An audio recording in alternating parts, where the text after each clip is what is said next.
As more and more begin to know, the status quo has got to go. They're bound to say yes to a man named Dr. No, a man who makes the establishment panic. Grassroots are growing way too wild, too organic.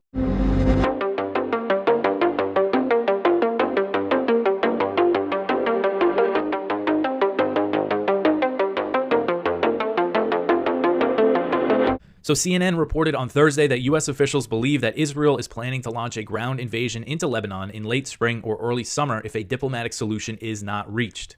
So a senior Biden administration official said, quote, "We are operating in the assumption that an Israeli military operation is in the coming months, not necessarily imminently in the next few weeks, but perhaps later this spring. An Israeli military operation is a distinct possibility," end quote. So notice he's saying that the U.S. is operating under the assumption that Israel is going to launch a ground incursion into Lebanon. Israel and Hezbollah have been trading heavy fire across the border since October 7th, and Israeli officials have been hinting about invading southern Lebanon if Hezbollah does not move back from the border. That's what they're saying they want. But this administration official said that an agreement that only pushes Hezbollah back would not be enough for Israel. The U.S. official said that Israel wants to go into Lebanon to mow the grass, to destroy some of Hezbollah's infrastructure. And that's a term Israel has always used for their bombing campaigns in Gaza before the current one, that they just got to go in there, kill a few hundred people, and mow the grass every once in a while. So if an invasion does not happen, this official is saying that Israel wants some sort of buffer zone where either troops from Lebanon's regular army or UN peacekeepers are deployed. A second administration official said that while there is talk about a diplomatic solution, there is a growing group within the Israeli government that says, this is the way the official put it, he says they're saying, hey, let's just take a shot. Let's just do it. Let's just take a crack at a war in Lebanon. The official said that an Israeli ground incursion could lead to, quote, a major escalation that we don't even know the proportions of, end quote. So U.S. intelligence has determined that if Israel escalates the situation into a full-blown war, it likely would not be able to handle fighting Hezbollah and maintaining military operations in Gaza. And I believe Israeli intelligence has said this as well. And that means Israel is probably looking for the U.S. to directly intervene if this full-blown war in Lebanon happens. Sources close to Hezbollah have said that the group would halt attacks on northern Israel if a ceasefire was reached in Gaza, but Israel is sending the other message saying that ceasefire in Gaza means escalation in Lebanon. And the U.S. officials have acknowledged that a war in Lebanon would benefit Israeli Prime Minister Benjamin Netanyahu, who is expected to face a political reckoning for allowing the October 7th attacks to happen once the Israeli operations in Gaza are over. So there was an interesting quote here from one of these administration officials. The official said, quote, "Once the war is over, his expiration date arrives. So he needs to maintain the impression, maintain the narrative that Israel is still in the middle of a campaign to try to stave off efforts to remove him," end quote. Despite Netanyahu's motive for a major regional war and the massive civilian casualty rate in Gaza, the U.S. continues to provide Israel with this unconditional military support. And I covered this, I think, a few months ago at this point, but U.S. officials told HuffPost that they believe President Biden's policy of unconditional military aid to Israel could embolden Israel to expand in Lebanon and lead the U.S. into a major Middle East war. So President Biden on Thursday walked back a prediction he made earlier this week that a ceasefire in Gaza could be reached by Monday, as Israeli Prime Minister Benjamin Netanyahu called Hamas's demands delusional, signaling that a hostage deal is not close.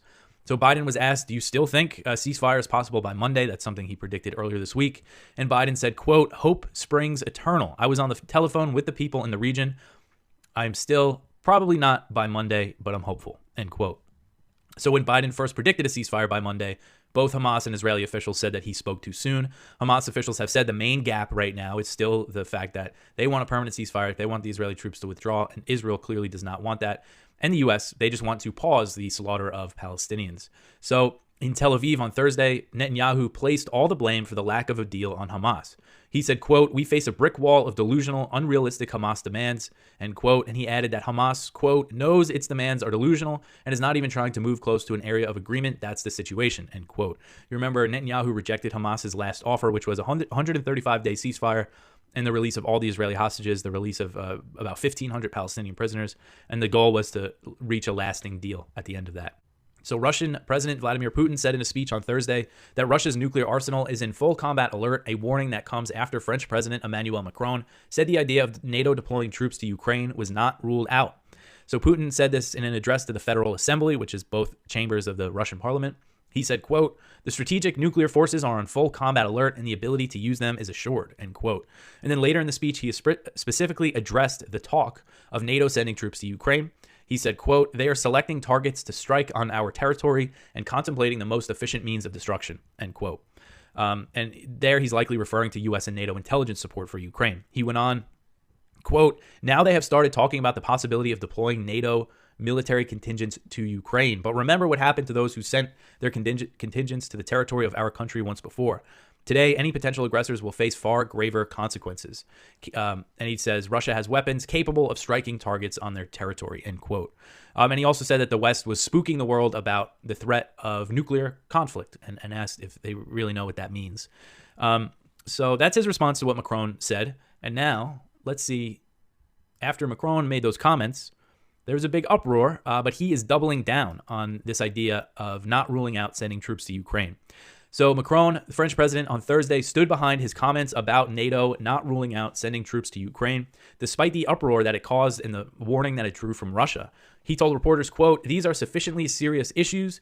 Every one of the words that I say on this issue is weighed, thought through, and measured, end quote.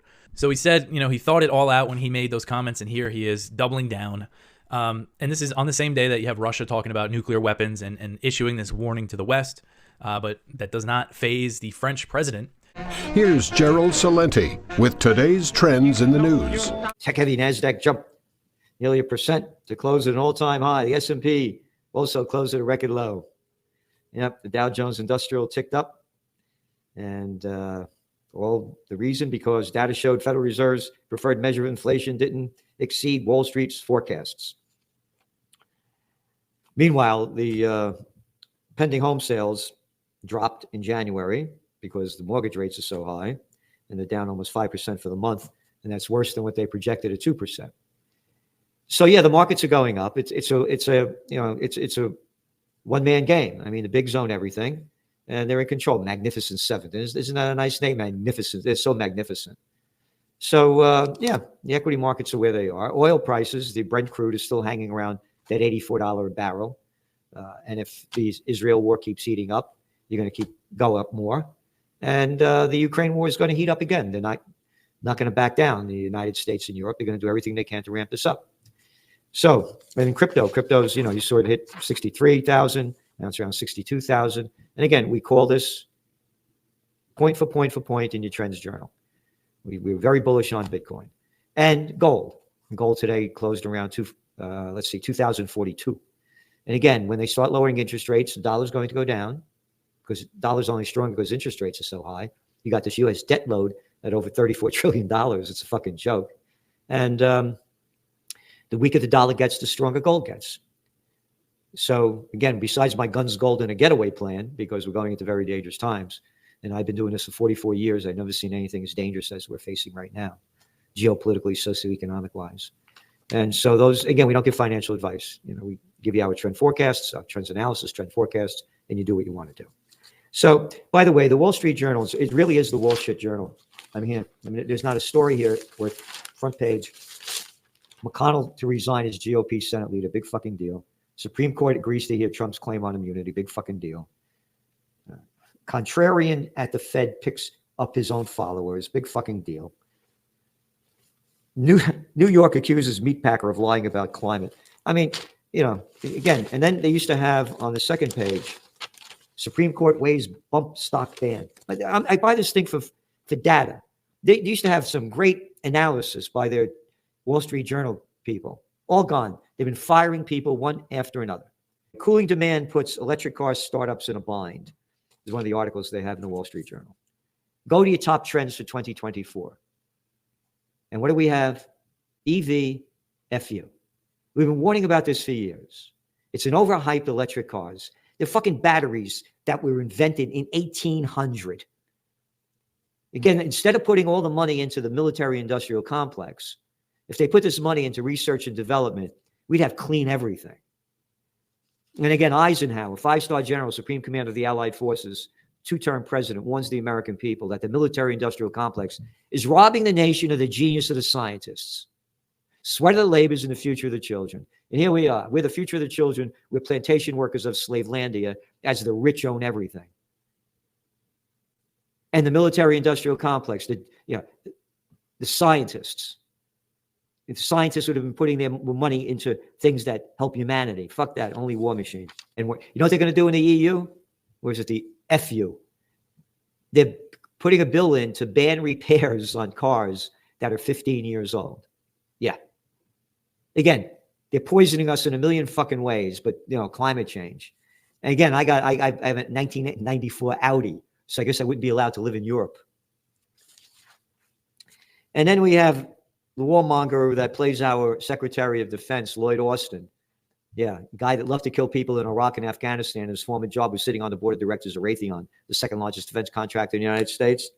He said today that Israel killed over 25,000 Palestinian women and children. Actually, the number's well over 30,000, and it gets worse.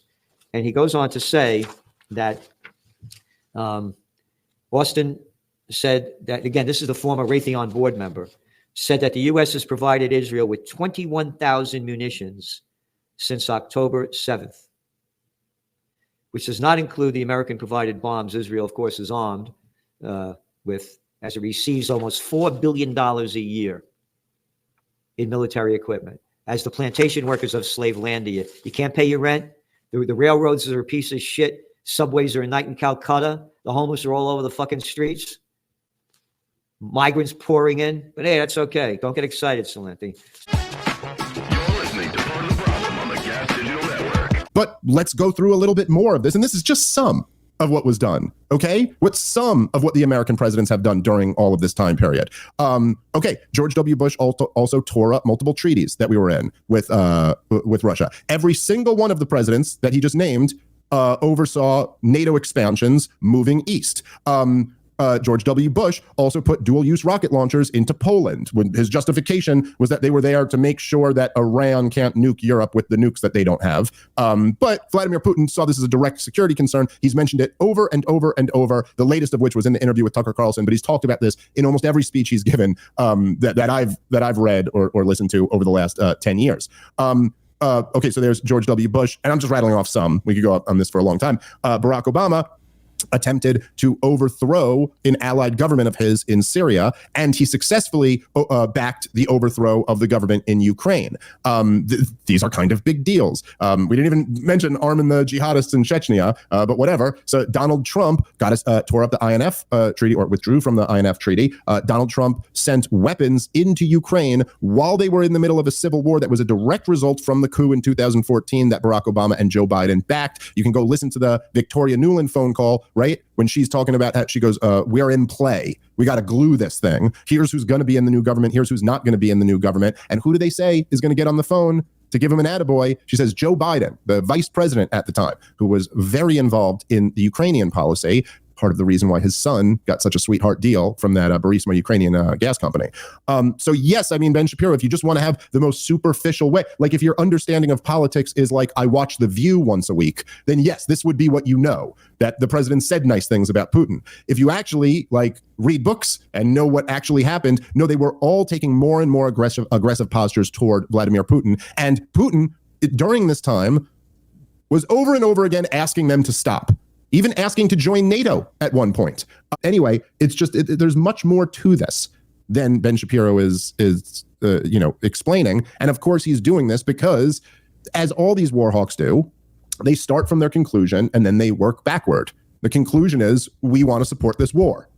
So now let's work back from there. Oh, look, all these presidents were nice to Putin, and look, it still ended up being this. But so then as Joe Biden comes back into office, you can't remove it from the context that Joe Biden was the guy, back in 2014, who was kind of the point man on this Ukrainian operation. So that's something that Vladimir Putin sees too. And meanwhile, all along this whole time, he had always maintained, as I've talked about ad nauseum, but there's the Niet means Niet memo that you can read yourself, which was a private cable that Julian Assange leaked. That's the only reason we know about it. This was not for the public. This was Burns, who was the Russian ambassador, sending a cable back to the then Secretary of State, Condoleezza Rice, in which he explains in no uncertain terms that Ukrainian entry to NATO is Putin's red line. And like it's the memo is in diplomatic language, but he's basically saying this is his red line and he's not bluffing. This is the Cuban Missile Crisis to Vladimir Putin, and he will go to war over this. And he says in the memo that he doesn't want to. Because he doesn't want to go to war, but he will. He will feel like he has to if you put Ukraine in NATO. And a couple months after that, at the Bucharest summit, they announced that they were putting Georgia and Ukraine in NATO. Okay, and this was the very beginning of real trouble in that relationship. And essentially, I mean, we can get into more of this later, but this is what the fight's all been over. And people who pretend it's not are deluding themselves. Now, how's this? Let's hear from NATO's Secretary General, Jens Stoltenberg. I might be mispronouncing that name. But I don't know if you remember this, Rob, but this was from late last year. He kind of, every now and then where they say the thing they're not supposed to say. So this is the head of NATO who's saying this. This is the Secretary General of NATO. Quote, President Putin declared in the autumn of 2021 and actually sent a draft treaty that they wanted NATO to sign to promise no more NATO enlargement. That was what he sent us and was a precondition for not invading Ukraine. Of course, we didn't sign that. He went to war to prevent NATO. Continuing, this is the head of NATO speaking. This is not the lefties or John Mearsheimer. He went to war to prevent more NATO, close to his borders. He has got the exact opposite. So you can see Stoltenberg here he's still trying to sell the thing, and he's saying, well, look, he wanted no more NATO, and look, now NATO's expanding even more because these countries are scared that he's going to invade them. So he was trying to make the point that, Vladimir Putin's so dumb and we're so smart because we're getting what we want and he's not getting what he wants. But he kind of gave away the game while he was doing it, didn't he? He totally admitted that Vladimir Putin offered, and look, I know, dude, people will say when you talk about this, oh, are you defending Vladimir Putin? Why are you seem to be disagreeing with the guy who's criticizing Vladimir Putin and correcting the record on his behalf. But it's not a defense of Vladimir Putin because he's still wrong to invade the country. But this is what happened. The head of NATO is telling you he just wanted us to promise that his biggest neighbor would not be in our military alliance. That's what the whole thing was over. Not territorial expansion, not something that happened in the year 1300. It was that simple. The request was, I can't have Ukraine in your military alliance. They can be neutral, but just promise me you won't put them in NATO. I need that in writing. And here is the head of NATO telling you, and we said, nope, suck on that. We're never putting that in writing. Too bad. And if you're promising to not invade, if we put this in writing, the answer is no. That's what happened here. Sorry. Might be a bitter pill to swallow if you've been eating up all this propaganda, but that's what led to this war. And the fucking head of NATO admits it himself.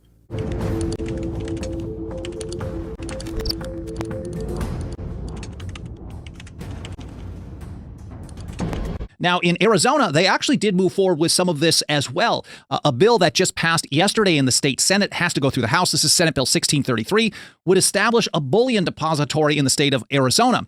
This, Mike writes, would serve as a safe storage for precious metals and would facilitate the use of gold and silver as legal tender with a specie-backed transactional currency. Of course, in places like Utah, they have the gold back, so you can do transactions with physical gold in person. But so much of our activities, especially economically, for many of us, you have to do it, on the internet. And so you need a way to be able to pull this off. And putting specie and gold and silver in a depository like the Texas Bullion Depository, which has been open for a number of years, or UPMA, which has been open for a number of years, the privately run one in Utah, you can facilitate the ability to make seamless transactions with like a debit card, and it does the conversions in the background. Well, this passed forward in the Arizona State Senate by a vote of 16-11 yesterday.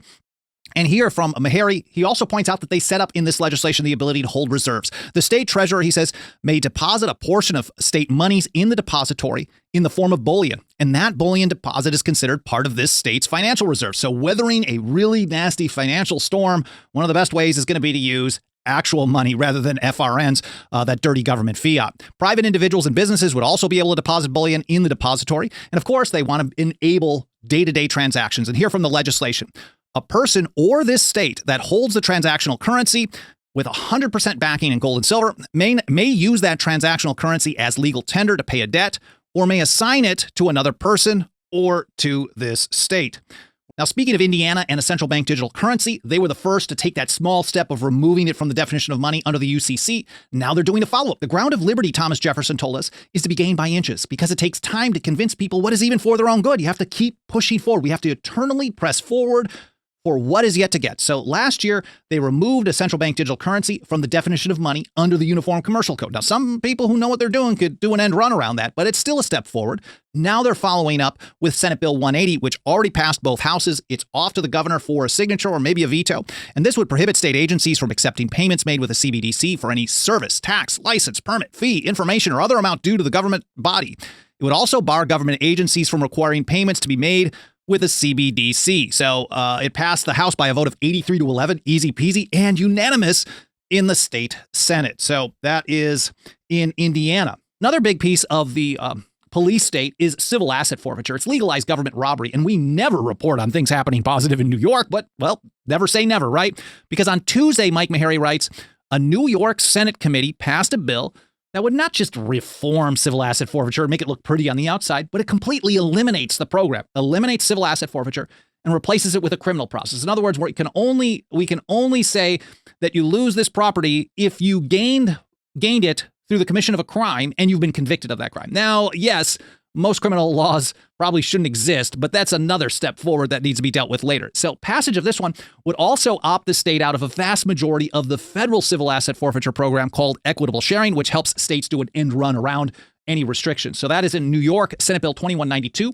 It passed out of committee by a vote of 9-4. It needs to go to the second committee before the full chamber can consider it, if they allow that to even happen. We'll see.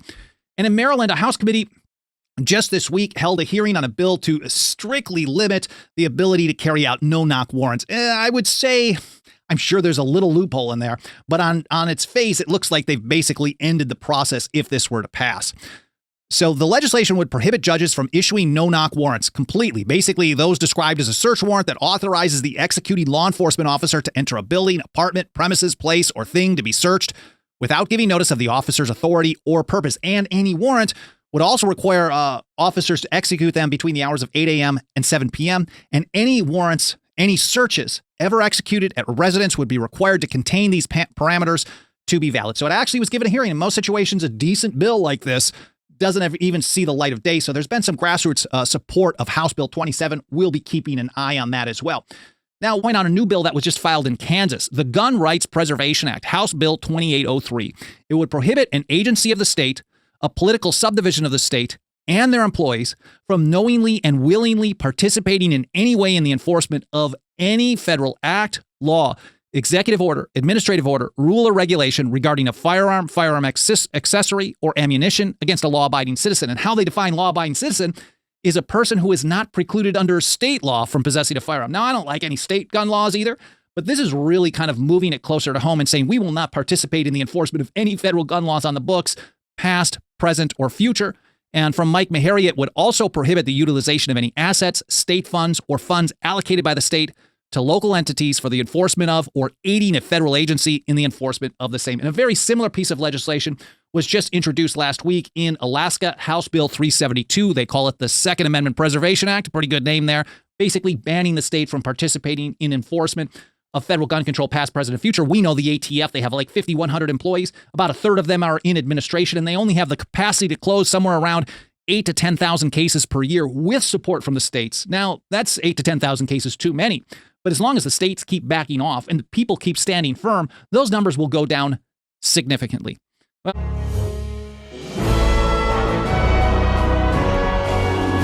she asked, what would be the process to restore a gold standard? Today it would be difficult. I made a suggestion in the talk that the first thing you do is you legalize it and let the market help decide when we can go back to a gold standard.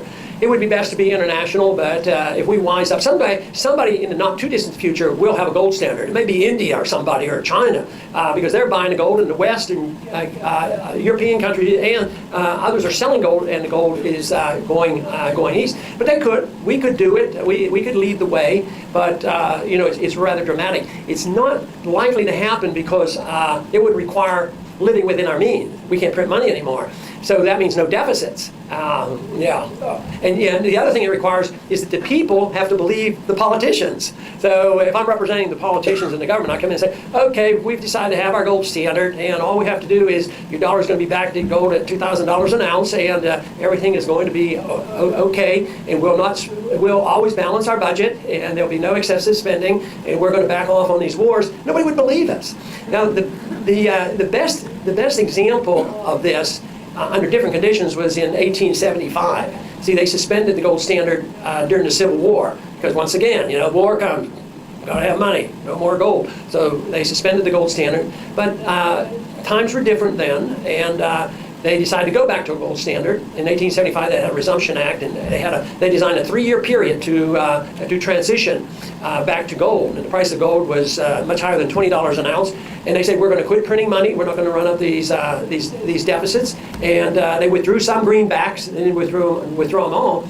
And by the time the 3 years was up, gold in the marketplace was $20 an ounce. And they didn't go back to carrying gold in their pockets or anything, but they were back on the gold standard. Anybody who wanted to turn in a certificate, back then you had gold certificates, you could turn it in, you would get an ounce of gold for it, or an ounce of silver or whatever. So it's this attitude of big government. It's pretty hard if you want to finance a government that we shouldn't have with a gold standard. What you'd have to do is decide that the role of government should be different. It should be protecting our liberties and not to run a welfare state and police the world.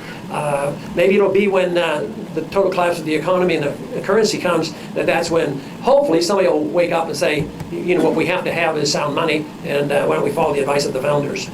I think the dollar is losing its status as the reserve currency of the world. Yes, it's less used now than it used to be, and it eventually will disappear. Somebody else will pick up. When that happens, I don't know that, but eventually that will happen because it just can't last forever this way. If it would be true that we kept the reserve standard, and that we could print the reserve standard of the world, none of you would ever have to work again. I mean, why wouldn't we just print the money? And we're, in a way, doing this, we print it. Look at all we buy from China.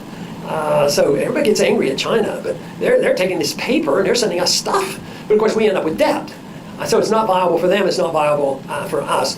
I think that China might do it. I think they would like to. They're working in that direction. I think that it may be a group of countries. I believe it'll be in the Far East. It may be India and Singapore and maybe Malaysia and China. They might get together and establish it. It may be a retaliation by nations that are considered more Muslim, you know, just because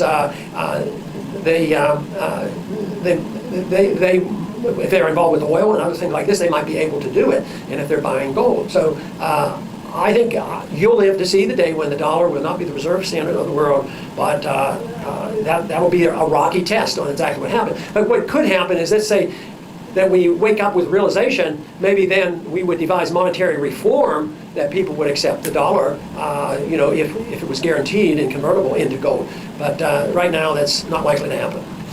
People hold dollars, and we print dollars and then they hold them. They're holding huge amounts of cash. We just print the cash, we spend it overseas, and they just keep it and they circulate it because right now it's still better than the rest of the currencies. So if one country did this, our standard of living is going down now. It's systematically going down. This country's a lot poorer than it was 10 years ago, and it would get a lot worse if another country did this and we lost the status. It would be very, very harmful to our economy. It would be much poorer.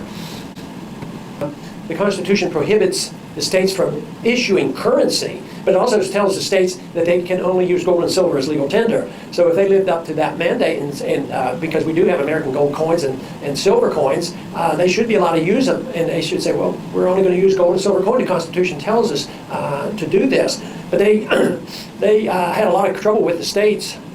One of the reasons why they had the Constitution Convention is many states did issue their own paper currency, and they did abuse it. So there is a prohibition against the states just issuing paper money.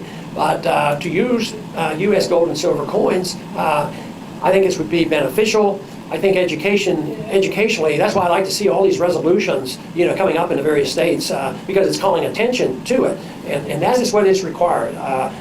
Education is the most important thing that we do.